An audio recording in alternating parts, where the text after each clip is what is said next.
everybody, and welcome to FallenGale's Month of Mayhem Book Review Edition, where we read our scares instead of playing them.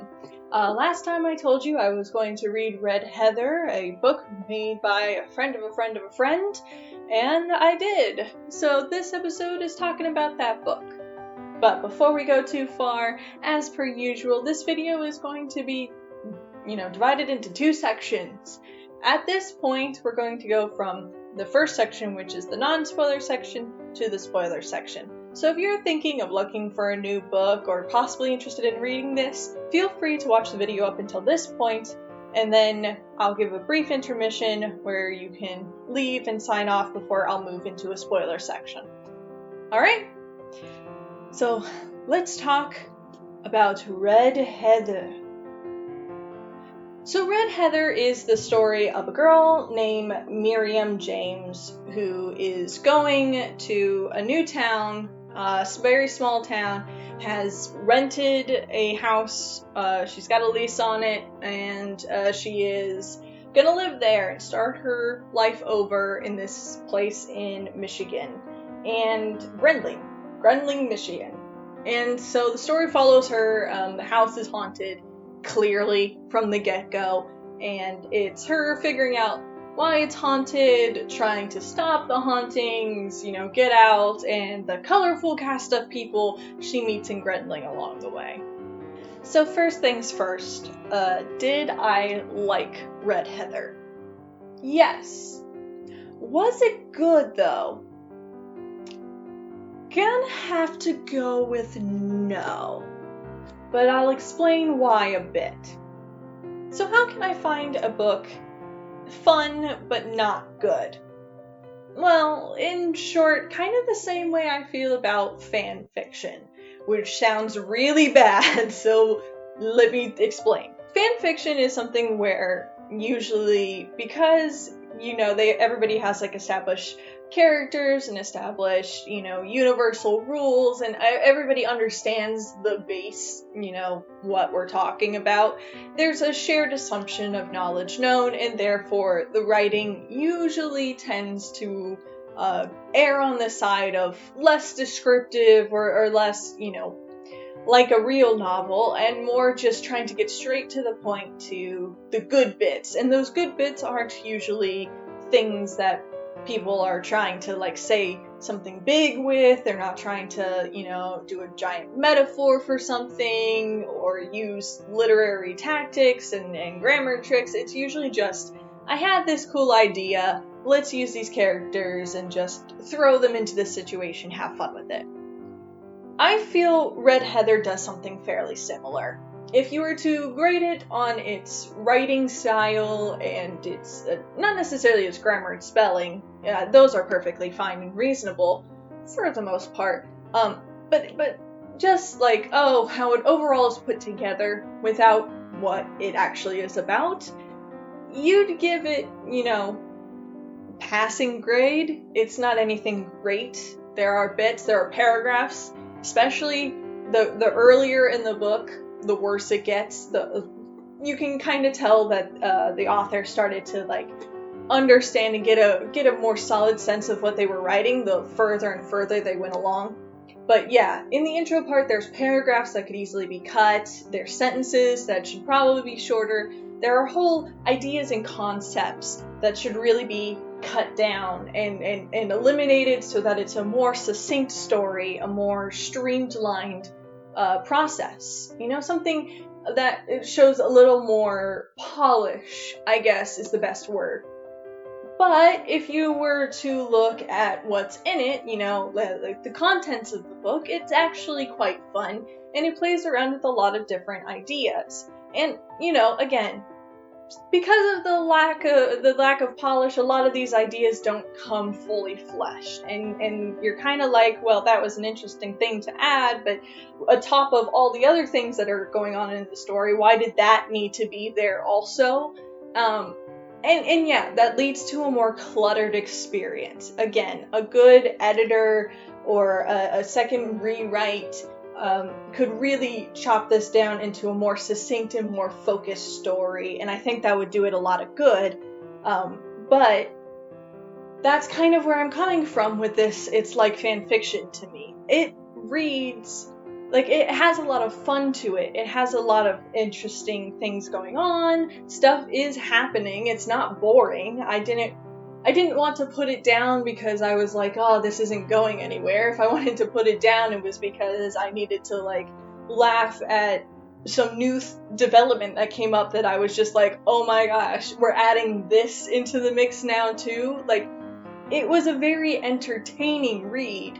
It just had a lot of those pitfalls that, because I said a friend of a friend of a friend made it, and it's self-published, and I acknowledge that means it's not going to be on the same level as some of the other novels that I've read and reviewed for you guys. It's going to have its certain challenges because the author didn't have a team reading into it and looking and triple checking things and asking questions and forcing cuts that the author maybe was a little too attached to do, even though it might have helped.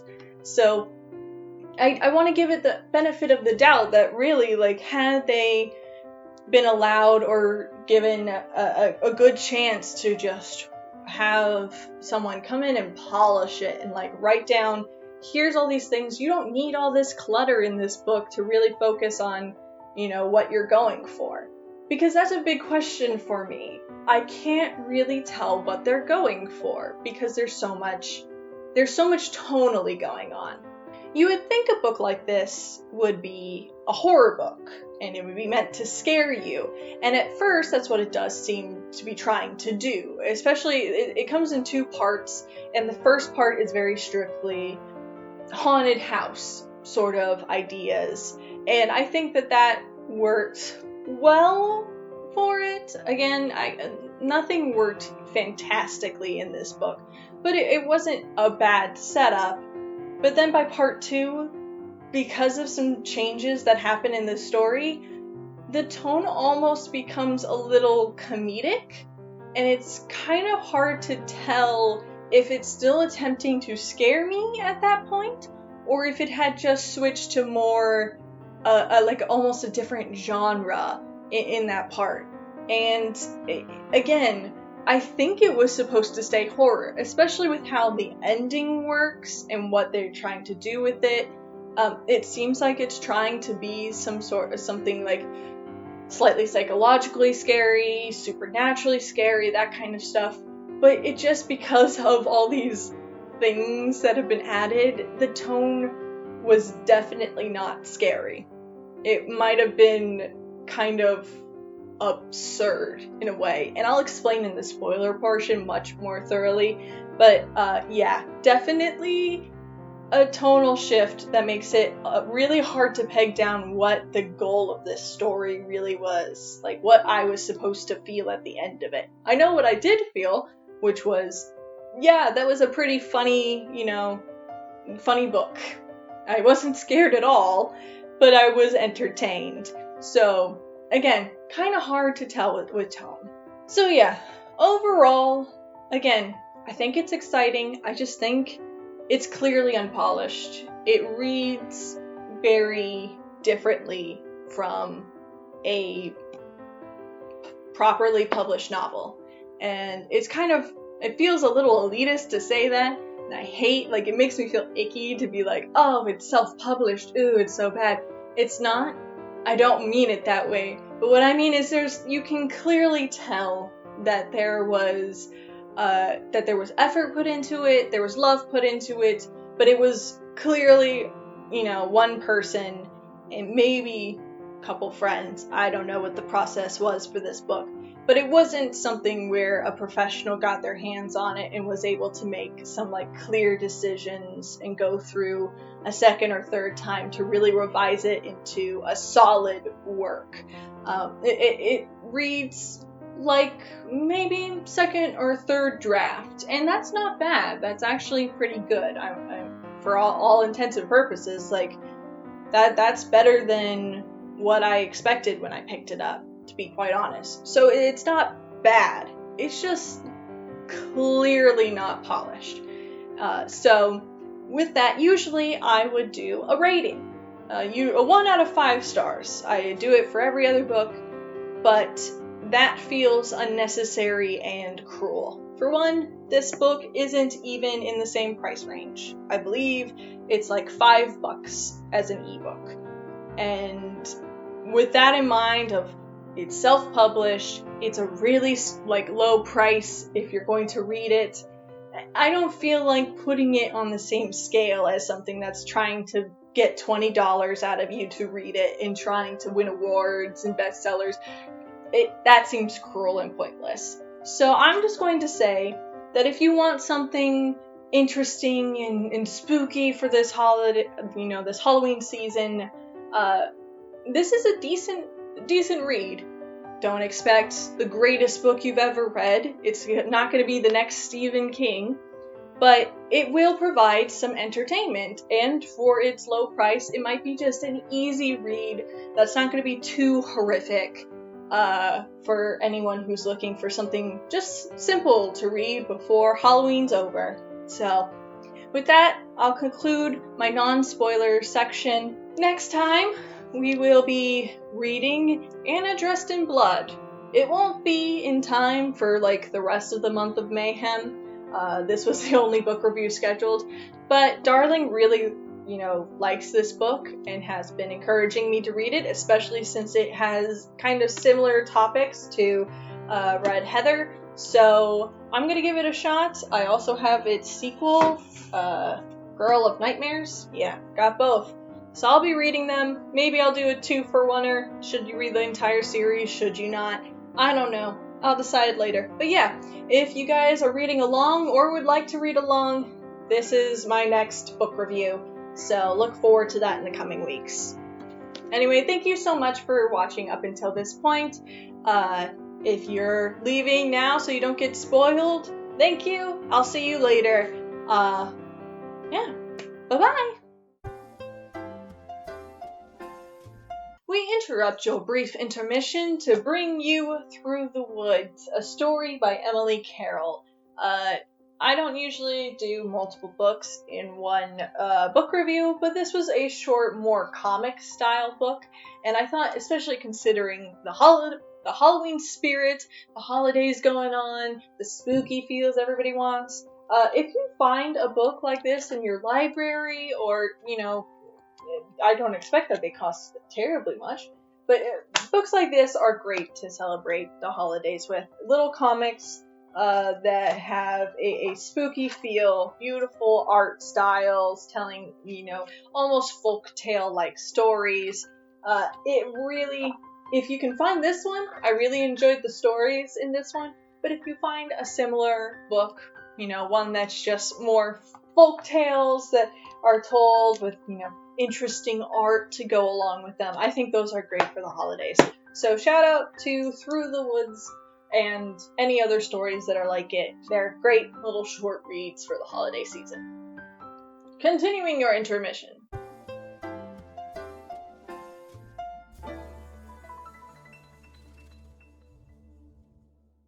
Hello everybody, and welcome back from your short intermission. I hope you didn't miss me terribly in the 10 seconds or so that I was gone.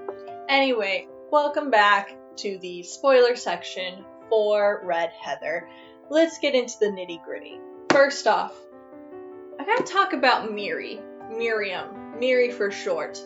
So this girl, she is both the reason why I feel the tone shifts fairly easily, and also why I never felt scared to begin with. And that is because, one, Miri is an a-hole to everyone she meets except her cat. I think there's one positive relationship that doesn't revolve around insulting each other in banter-esque manner, and that is with a 6-year-old child.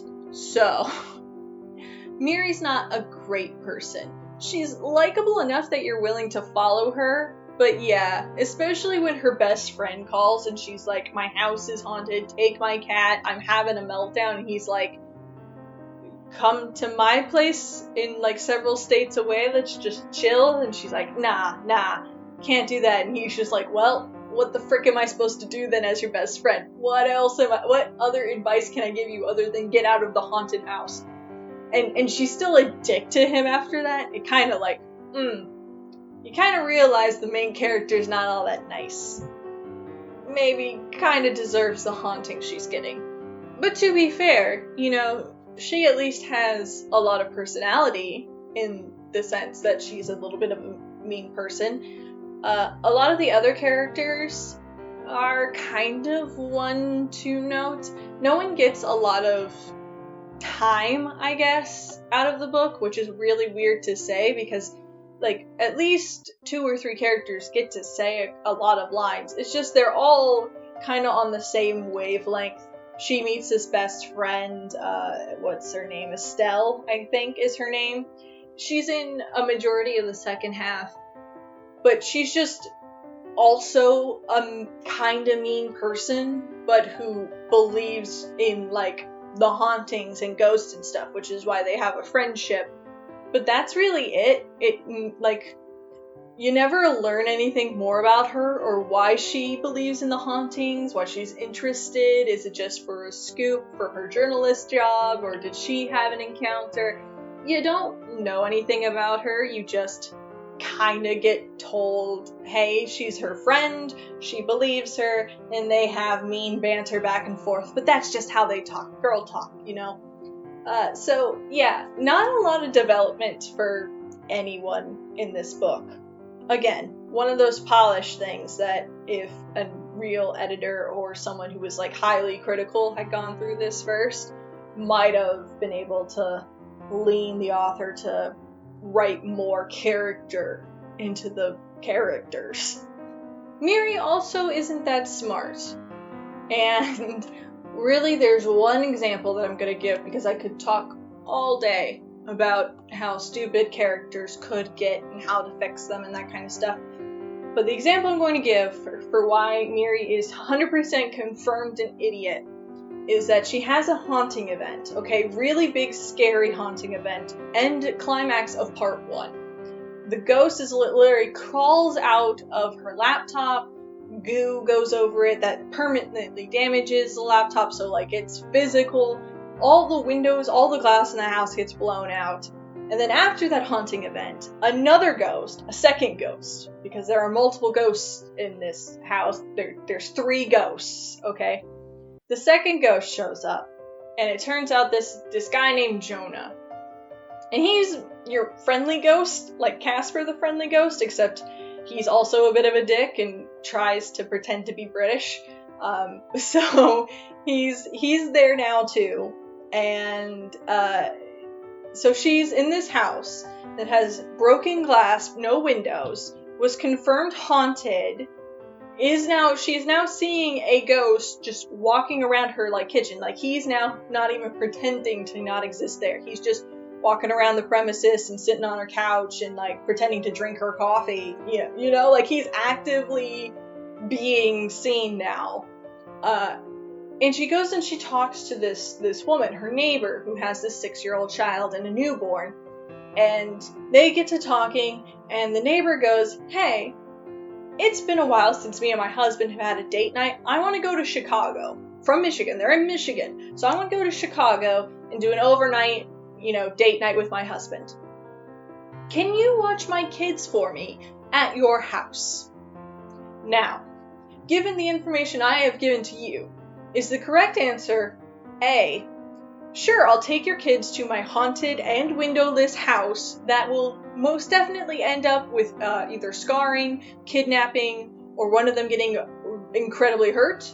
Or B, hey, could I possibly babysit them at your house because my house doesn't have windows and is also haunted by a ghost who could possibly try to kill your kids? Also, there was another ghost that I just got rid of that definitely did try to kill me, and I can't 100% confirm that ghost is fully dead. Which one is it? A or B? Let me know in the comments down below, because if you chose A, you're just as stupid as Miri. I don't understand why she brings these kids. She literally is like, sure, I'll babysit your kids. Then she brings the kids on a Friday night when their parents are gone to her house.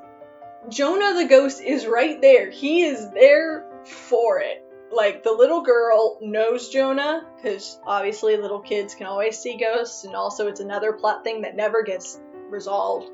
But, yeah, he's there. He's gonna go, help take care of her while Miri takes care of the baby, and you're like, why? Why? If either she's really stupid, which is why she stays in this haunted house to begin with, even though she has other options. It is painfully obvious she has other options. Or the author's trying to like, oh, look how nonchalant she is about this whole thing. Look how awesome she is. She's not even bothered by childcare in a haunted house.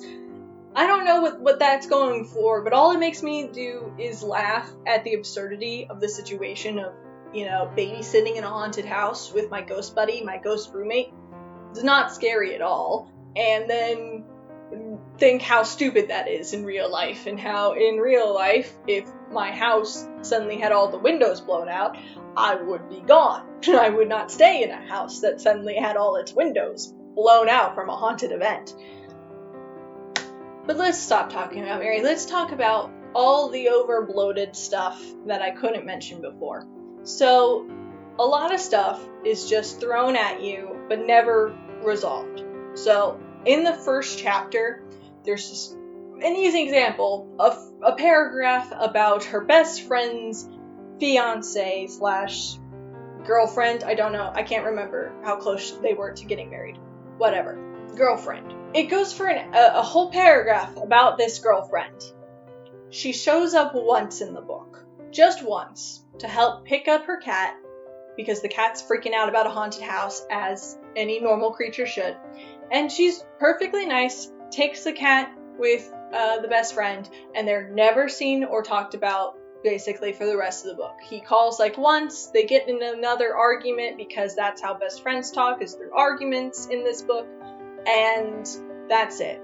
So why there was a whole paragraph of here's this person, here's how they look and how I feel about them, for them to show up once, again, kind of a waste. Same thing with the little girl, the 6-year-old child. She is a revenant, which if you play D&D, or, more logically, if you read mythology, you know what that is. But basically, they're people who've come back from the dead, in a sense, but are not zombies.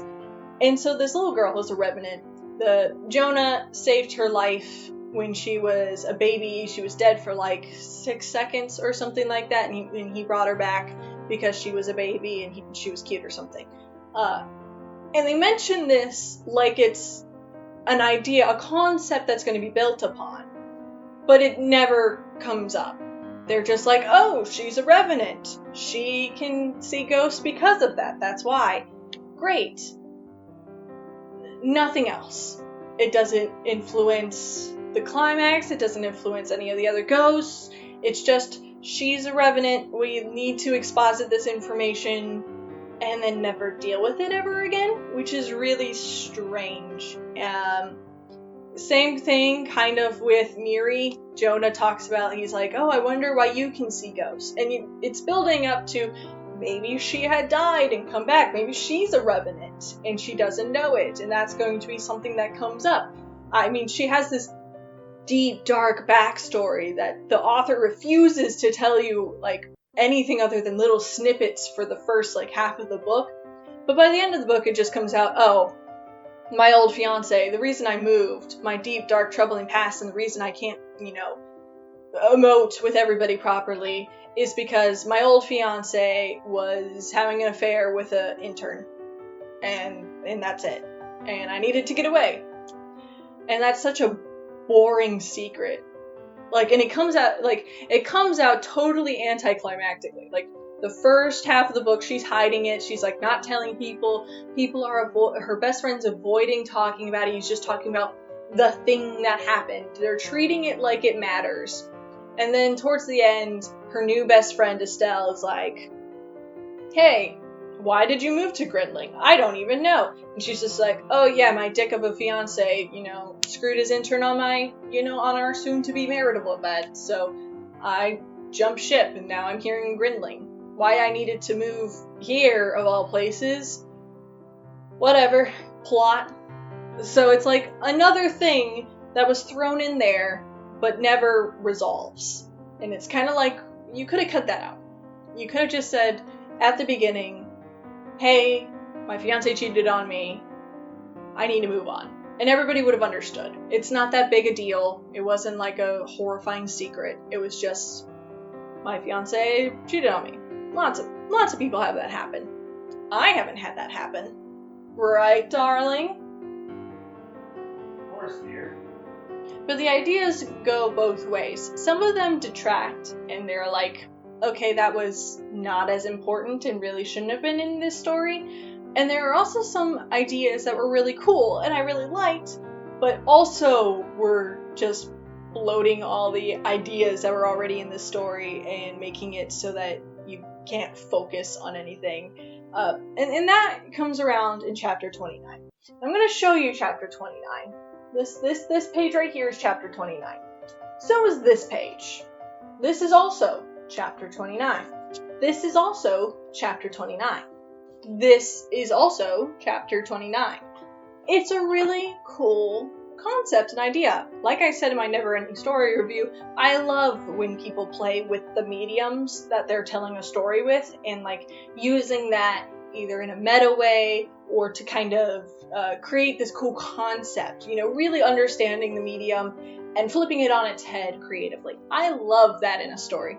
So when this book started going chapter 29, chapter 29, chapter 29, it was a really cool concept because what's happening is it's the climax of the story, and Miri and the people who are going to go in, they're going to save the 6-year-old who's been kidnapped by one of the darker demon ghosts, and they go into the house, and chapter 29 starts, and they're in the house, they decide to split up, 2 are going upstairs, 2 are staying downstairs, and they're going to search for where this child is, and then chapter 29 starts over again, and they're back at the front of the house, and they're going in, and they're deciding what to do, and they're splitting up, 2 are going to go upstairs, 2 are going to stay down here, and it starts talking about deja vu. Miri's like, I've done this before, this feels familiar, why does this feel familiar?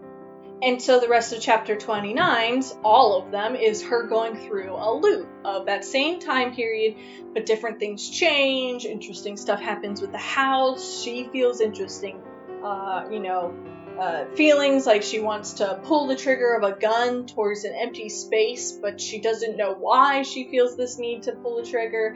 It's all really cool, really interesting, and I love it, but also it has nothing to do with the story. See, the explanation in this book of why that happens is that there's a rift in the house, like a space-time rift, and Jonah knows about it because he's actually a Grim Reaper and he knows all sorts of stuff, but they just accidentally fell into one, and it happens to be here.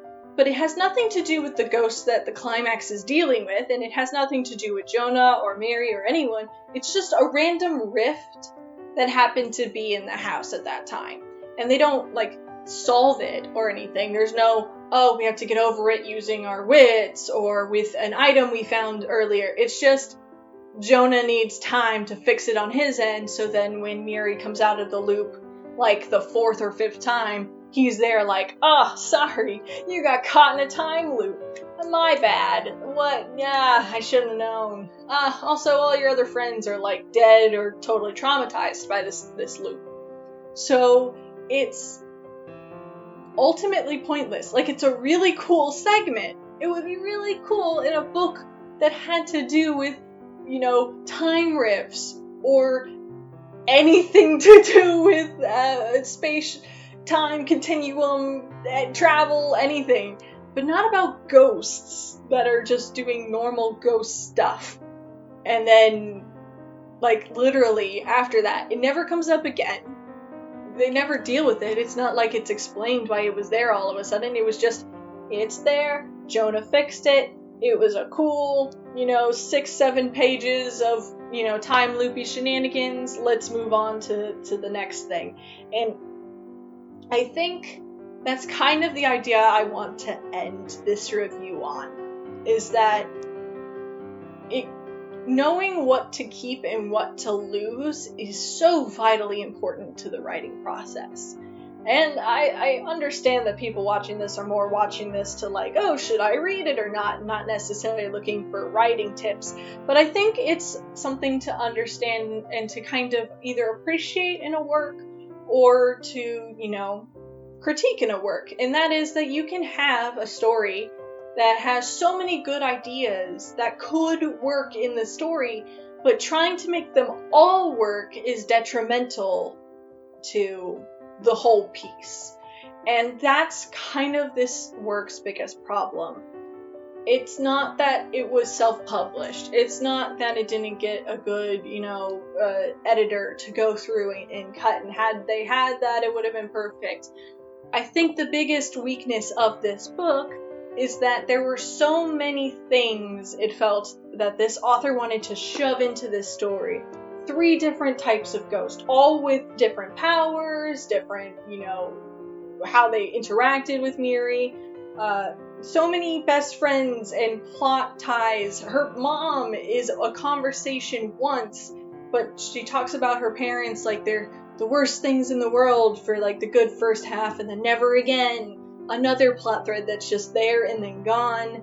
The best friend is just there and then he's gone. The cat, who was so vitally important in the first part, like, he's in there for a good couple of chapters. He's the most important character other than Miri. Then he gets spooked, he gets sent away, never talked about again except for like one sentence where she asks, hey, you doing okay? Alright, great, glad he's happy. I'm not, I'm in a haunted house still. So, yeah, that's part of the revision process, and it's part, and probably the most important part, is realizing when to let an idea go for the sake of the overall work. And this definitely did not do that. And again, that's totally fine for a self-published work, especially one that's not trying to sell a bajillion copies. It's not trying to convince you of anything. Of all the mistakes to make, at least it leads to an entertaining read where there's a Grim Reaper, and now there's a serial killer, and now there's demons, and now I've got to murder a man, but do I really, how do I feel about murder? So many wacky stuff, happens, and you're just like along for the ride, and it's enjoyable. Again, doesn't make for a polished piece. You definitely get lost a bit, but it's entertaining. So it's not the worst mistake that could have been made in this book. But yeah, that's definitely what I want to end on. Sometimes less is more. So thank you so much for listening to my spoiler section review of Red Heather. Like I said before, the next book I'm going to read is Anna Dressed in Blood, and it's a sequel, so hopefully if you would like to read along, you can find a copy of these books, and we'll see how I feel about them. Maybe they're kind of a more focused improvement on Red Heather. They seem to be fairly, well, I say fairly similar, but I don't know what they're really about, so we'll see. But yeah, thank you guys so much for watching. I hope you've been enjoying the month of Mayhem, and I will see you in the next episode. Bye-bye!